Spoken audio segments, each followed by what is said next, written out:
Hi, good morning, Victory Heights Primary School. How are you this morning? Hope you're all well. Very excited to welcome you to the next episode of Wise, What's Your Story? Finding out about inspirational role models that Miss Sasha can network along with the support of Mr. Rothwell, our super producer. And today, I'm really excited to welcome to the studio Amal Al Agroobi. I hope I've said that right because I'm terrible with pronunciation. And Amal, there you are. Hi, beautiful lady. Hi. How are you? Hi, good morning. Good morning. How are you? Morning. Thank you so much for joining Victory Heights Primary School this morning. Now, boys and girls, Amal is an Emirati documentary filmmaker. I am so excited to hear and find out more about your story because one of the things, Amal, that we love to promote here at Victory Heights is the arts. I am passionate about creative arts, the performing arts, and love to share with the children success stories about how people have developed their passion, their creativity, because one of our Ellie animals, our effective lifelong learning inventory creatures, is the unicorn, and the unicorn focuses on creativity. So, Amal, tell us a little bit about what you do. I'm fascinated reading about you. Tell us. Well, first of all, I'm going to start by saying I love my job. I love what I do. I wake up every morning and I'm so glad that I am a filmmaker. And as a filmmaker, it's my job to make movies. So the things that you see at the cinema, whether it's a cartoon, an animated cartoon, or if it's just a movie that you see in the cinema, I make those. That's what I spend my life doing.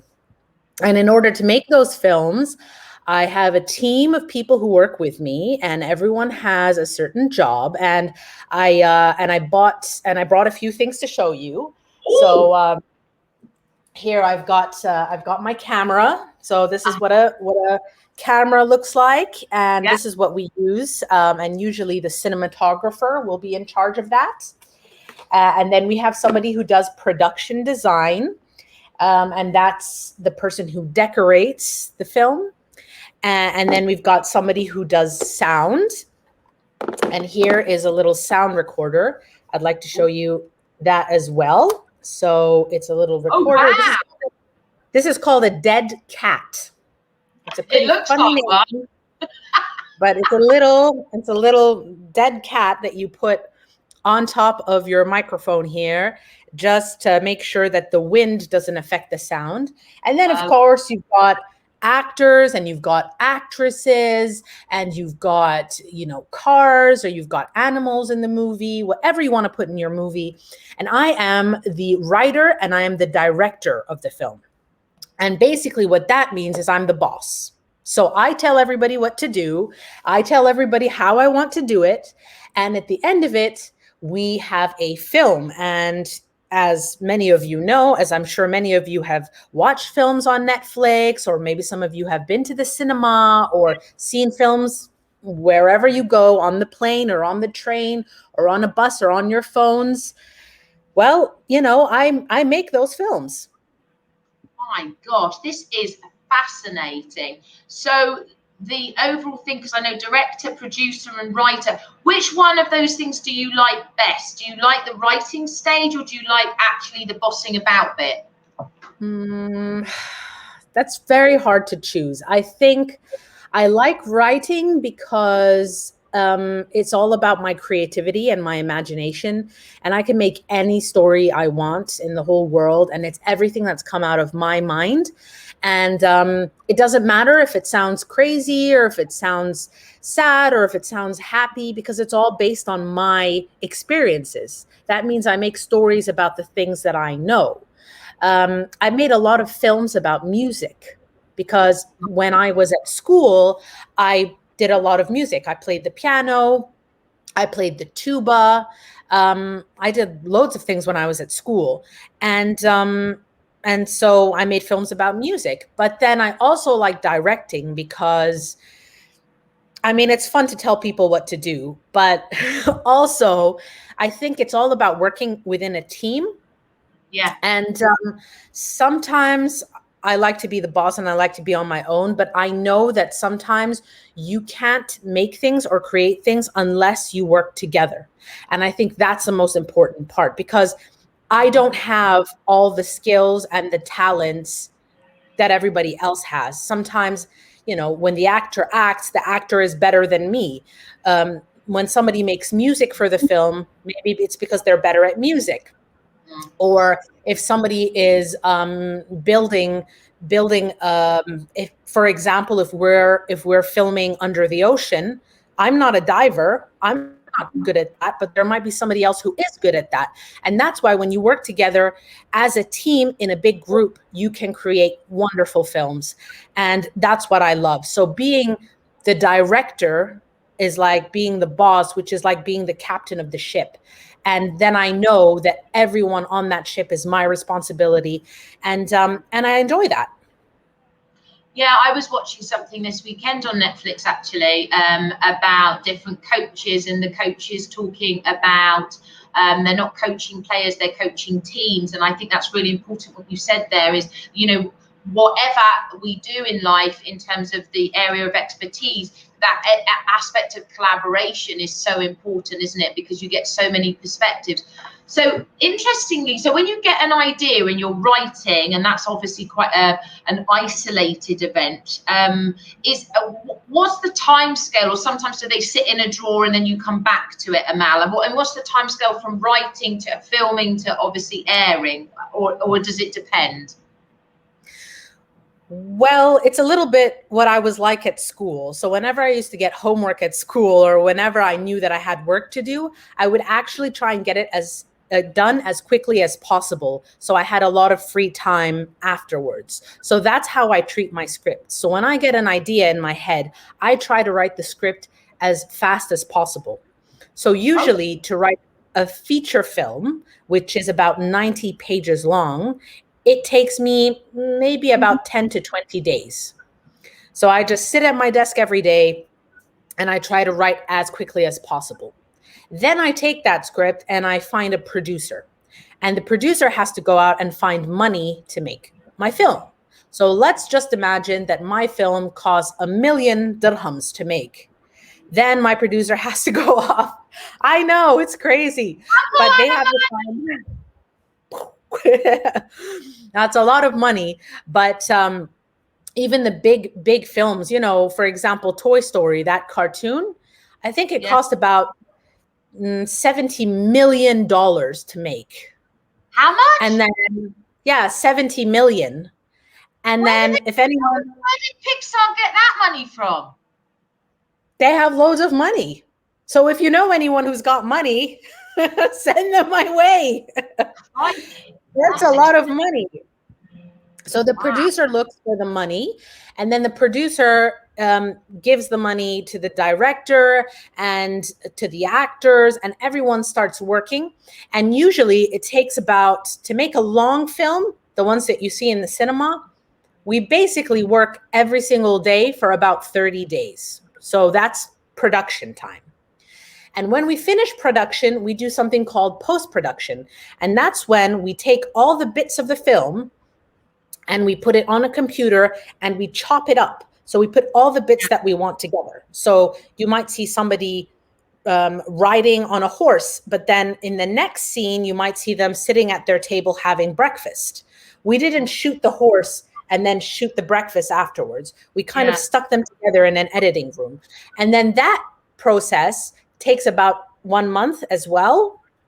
And sometimes it can take even longer. And we add music, and we add loads of special effects, and we add loads of titles. And then we finally have the finished film, and that's when it's ready to go to the cinema. So sometimes it takes a few months, sometimes it can take 1 year, sometimes it can take more than 1 year. So for example, the film The Lord of the Rings and The Hobbit, if anyone has seen that, that took, I think, 3 or 4 years just to make one film. You were involved in that, Amal? I wasn't involved in the Lord of the Rings, but I do know the director, Peter Jackson. But I was involved in the Star Wars film, and I wasn't the director of that film, but I did help out on set as an assistant, and I got to meet all the stars. So I got to meet. That was filmed in Abu Dhabi. Yes, yes, that was filmed in Abu Dhabi, and it was filmed in London as well. And I got to meet John Boyega, who plays. I'm sure some of the students here will know, but he's like a stormtrooper. And I got to meet Oscar Isaac, who also plays, I think, a pilot. Everyone's going to be like, no, that's not what he does. But I've forgotten now. And I like the kapowiness, but I often don't. I often lose the plot, so to speak. So, what are some of the projects that you've been involved in, or that you've written, Amal, that you are so super proud of, that you can go, okay, yeah, that one because I can read lots in your biography of things that you've done, but I want you to share that with the children of some of the stories that you've told that have become films or documentaries, etc., that you're really proud of. I'm very proud of my first film, which is a 10-minute long documentary that you can see on YouTube. It's called Half Emirati. And I am half Emirati. So my father is from the United Arab Emirates and my mother is from Syria. And so as you can see, I look a little bit different. My eyes are green and my hair is a little bit lighter. And when people see me on the street, they don't think I'm Emirati. And so when I spoke to my friends about it, there were a lot of Emiratis who were half Emirati. And I kept wondering what life was like for them. So I took my camera and I put it in front of them and I asked them interview questions like, how do you feel being an Emirati? And some people say, well, people tease me because I can't speak Arabic very much. Or when I go to the airport, they stop me at the airport and they go, no, Emiratis and Arabs go that way and Europeans go that way. And then they have to say, no, I am an Emirati, and show them the passport. So I just wanted to ask people about their experiences. And so I made a film about it, and I love that film, and I'm very proud of it because so many people watched it and they were just the same as me. They were half Emirati, so they felt that they could relate to the film. So they felt like somebody was just like them and understood them, and that made them very happy. And after I made that film, actually many things in the UAE changed. So people began to understand half Emiratis a lot more. And then I did it again when I made a film about autism and special needs. So I followed two boys in the UAE who had autism, and I put the camera on them so we could see exactly what it was like for them living at home, all the things that might be fun or some things that might be difficult for their parents, what they behave like or how they act like. And the point of that film was to show other people that even people who have special needs, people who are autistic, people who are deaf, or people who are blind, or people who have any other kind of I would say, well, it's not a disability, but something that's quite different to somebody else, because we're all different, and that's what makes us special. What's that documentary called, Amal, so that we can tune into that? That documentary is called The Brain That Sings. Okay. The Brain That Sings. The Brain That Sings. And that film did very well, because when the UAE government saw the film, they realized actually that there were a lot of things that they didn't know and they didn't understand about these children. So they began to change the rules in the country to make sure that it was easier for people who had autism. So I kind of changed the world. And that's what I love about my job. Whenever I make these movies, confidence. I love that. It's true, right? And I think what you've said is, I really enjoy that. Is it's the relatable aspect of things that we do that connect people. And I think relatability really does connect people, because if you can empathize, or you can picture yourself, or even just relate to a belief or an idea or an opinion that somebody has, or actually become aware because you can kind of connect with somebody else's story. Relatability makes you feel all right about being in your own skin, right? And you're right, it makes you feel confident then, because you suddenly don't feel anxious about being sort of different. I know, because I've got different heritage within my family. My dad is from Sudan, my mum is British, and then trying to find your place in the world, or relatability to different people. Or, for example, like you said, we really are a very diverse, tolerant school, and we're always trying to spread that message of diversity and relatability to people. So I can really understand why you're super proud of that, and well done for changing the world. You must be really proud of your confidence and your resilience. So how did your story start at school? What was Amal like in school? Amal at school was actually very loud, very active. I love talking to people at school. Where did you go to school, Amal? I went to school in Belgium. So I used to live in Brussels when I was younger, and I went to school in Belgium. And then my family moved to Turkey. So my father's job, he was actually an ambassador. So that meant that we traveled abroad and we saw different countries, and he was basically like the boss, or like the president of the UAE outside the country. Okay. He was like outside the country. So we lived in Belgium, we lived in Turkey, and all that time we had to sort of represent the UAE abroad. And so I went to school in Belgium and I went to school in Turkey. And I was very lucky, because actually when I was younger, my dream was to be a super spy. I love it. Don't tell anyone. I wanted to be a spy, and then I changed my mind and I liked computers. So I wanted to be an IT, somebody who worked in IT. And then I grew up a little bit, and then I thought I wanted to be a writer. And then finally, when I finished school, I decided to become a scientist.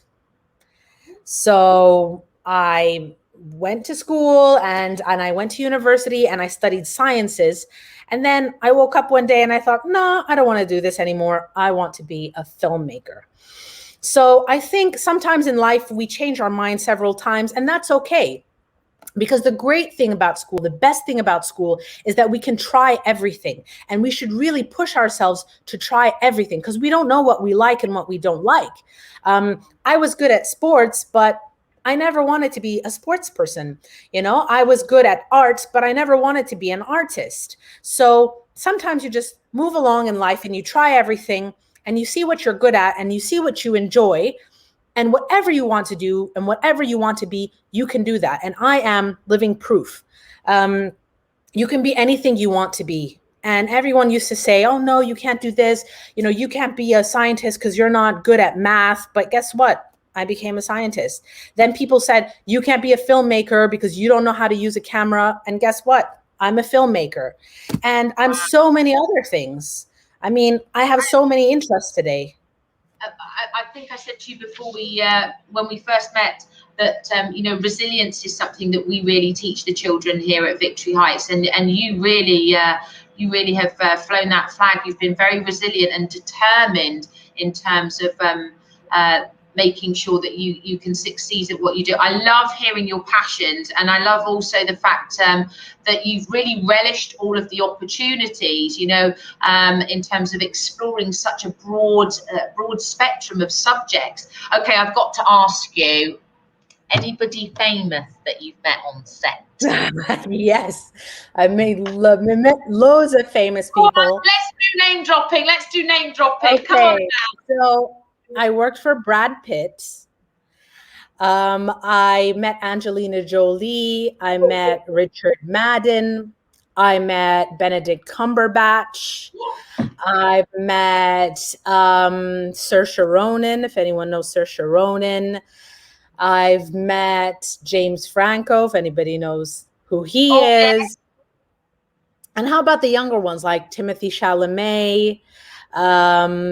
Oh, so many people. I Are meet they people in my nice? job. Are they relatable, or are they superstars? Are they just I'm like gonna I'm gonna be honest with you. Some are and some aren't.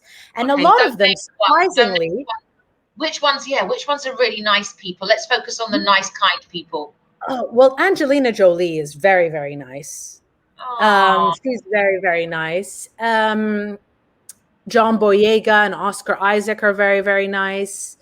Um, uh, yeah, but there are loads of other ones who are really, really shy and very, very quiet.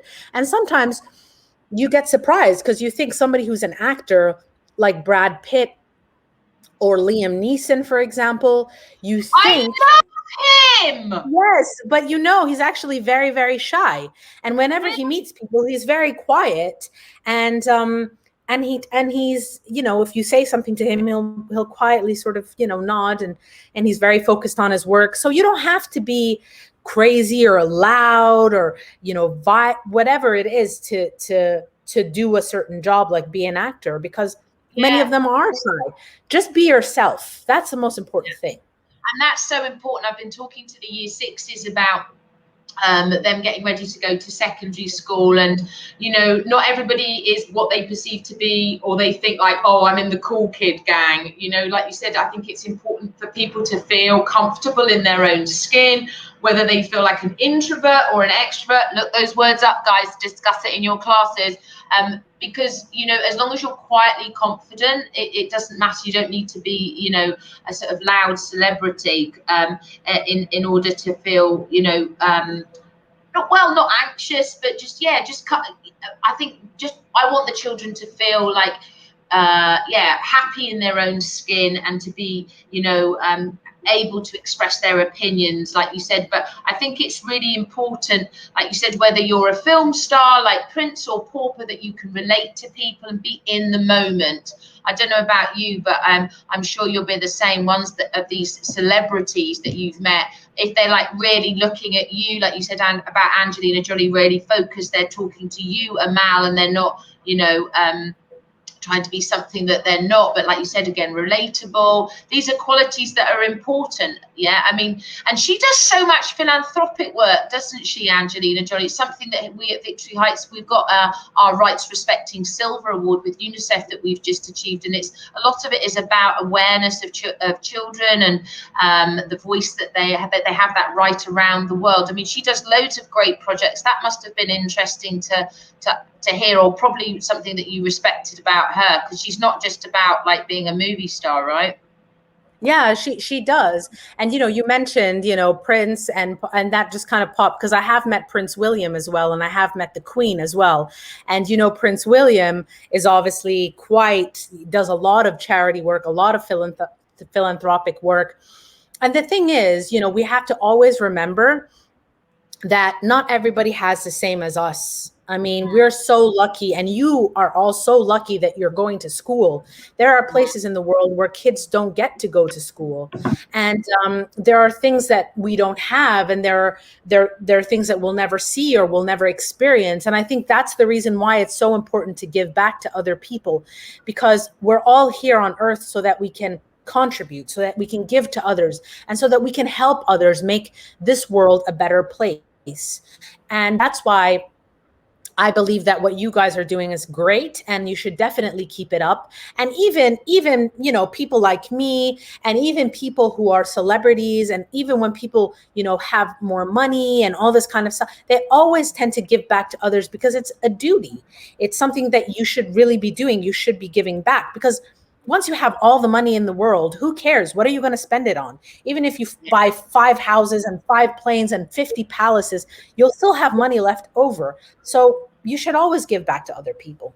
Yeah, I mean, just with the end of Ramadan, and we were talking about obviously giving, and we would usually have the workers' fridges where we give to people, and we gave to our staff here, that like the workers and our auxiliary staff, and it's something that we do try to encourage. I think you're absolutely right, with random acts of kindness, and you can see the sign that I've got behind my desk here. It's something that we have as a mantra here, that you can't buy that, right? You can't buy some of these important things So we're always saying all you need is love.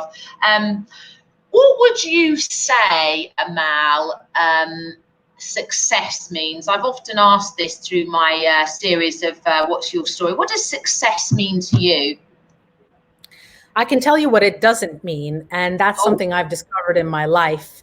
Success for me doesn't mean money, because I've been through so many experiences in my life where people have either offered to pay me more money or some money, and it just doesn't motivate me. I think the same way you've got a sign that says all you need is love, I've got a sign here on my door, if I can just show you right Sure. back there. Uh-huh. That says work until you no longer need to introduce yourself. Basically, what that means is just do the best work that you can so that when people meet you, they know exactly what you do, what you've done, and what you've contributed to the world. So for me, success means contribution. Success for me is all about changing people's lives. Exactly. And then when you see, even if I change one person's life, and it doesn't have to be with a film, it doesn't have to be with money, it doesn't have to be with a speech, it doesn't matter. Sometimes you meet somebody who's just having a bad day and you just have a conversation with them, and that could change their life. Or sometimes you're just walking down the street and you see someone who's poor or doesn't have food, and you just give them a sandwich. That could change their life. So every tiny act you do, you're changing someone's life. And for me, that's what success means. Amal, I absolutely love that. That's such a powerful message. That's just brilliant, and that really fits in to Victory Heights. I hope that after COVID protocols, we'll be able to invite you into the school. I'd love you to have a little look around and feel some of the success that is in the walls here at Victory Heights, because I think it's very relatable for so much that you've spoken about this morning. Obviously, as an Emirati lady and role model, you talked about your dad and ambassador, and maybe some of the things that you spoke about success there. So finally, what does it mean to be Emirati to you? What is that flag? Obviously, we're coming into the UAE being 50, and we're super proud as a school. We're going to be heading into our 9th birthday, and we're really proud that our school is here in Dubai, and all the way through Ramadan.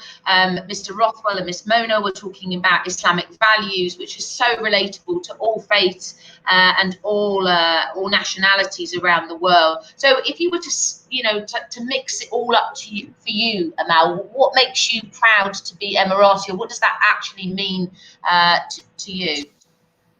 I think it's about how far we've come, because our country used to be nothing.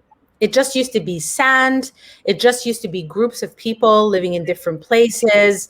We never had many schools. We never had many buildings. We never had many activities. And that was in 1971. So when you think about it, that wasn't very long ago. So we are basically pioneers. And that means that we are like the first people to create different things within the country. And from 1971 until today, even if you look at the pictures, even if you look at the videos, and actually that's a documentary that I'm working on as well. Really? The UAE has changed and evolved. Yes, yes. I mean, I've been looking through a lot of archive footage that's really, really old footage, and I've seen the videos, how things started to look. I met some of the British sort of politicians that used to live here in 1971, and I've interviewed them, and they've told me some very interesting stories about what the UAE used to be like. They said there were no airplanes. We used to have an airplane only once a week. You know how many airplanes leave Dubai Airport today? Hundreds and thousands. Yeah. So one plane, and now it's hundreds and thousands. And so many things have changed, you know. They used to not be able to eat a lot of food because there wasn't a lot of food in the country. The first Yeah. chocolate shop that opened in the UAE, everyone went crazy. And that never used to exist. And now if you go into the mall, you'll find 50 and 100 different chocolate shops. So Wow. we've come pretty When's this far. movie coming out? Or is it a documentary? A documentary movie, right? It's a documentary, yes, and I'm still not sure when it's going to come out, but Well, you'll hopefully have to do hopefully it for soon. Dubai being 50. Come on, you'll have to do it. Yes. Yeah, I can do that shoulder look. Wow, that's fascinating. It's Oh, great. It's great. Amal, I could literally talk to you for hours. What a fascinating individual you are. I'm so pleased that Stephanie connected us. And please promise to stay in touch. Yeah, I can't wait. I can't wait to do extra research. I'm sure all of the children will be off now because they love to go and find out about people and role models. And you're a real inspiration. And with so many of those important lifelong skills and values that you've spoken about relatability, about kindness, about just being having your feet properly rooted in gratitude. So thank you so much for joining Victory Heights Primary School this morning, and we look forward to following you and finding out more of the special stories that you're telling. Thank you so much, Amal. Thank you so much. Actually, before I leave, I was looking back here because I have a box full of my DVDs, and I wanted to show you Show The me, show Brain me. That Sings. Let me pull that out. Here we go. So here is a DVD copy of The Brain That Sings, which is my movie. As you can Right. see, I have my own DVD, and when you open it up, that's my Oh, film. you should be Yeah, yeah. super proud. So can we watch that on YouTube, or do I need to get a copy from you?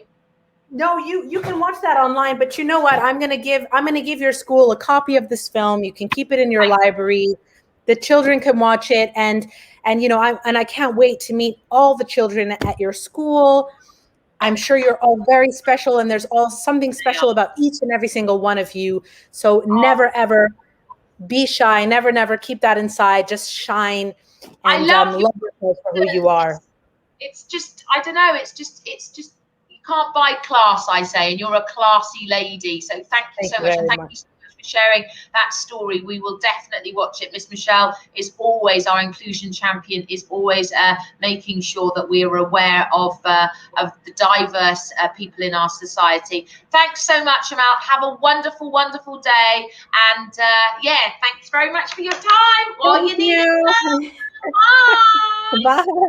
Bye. Bye. Bye. Bye.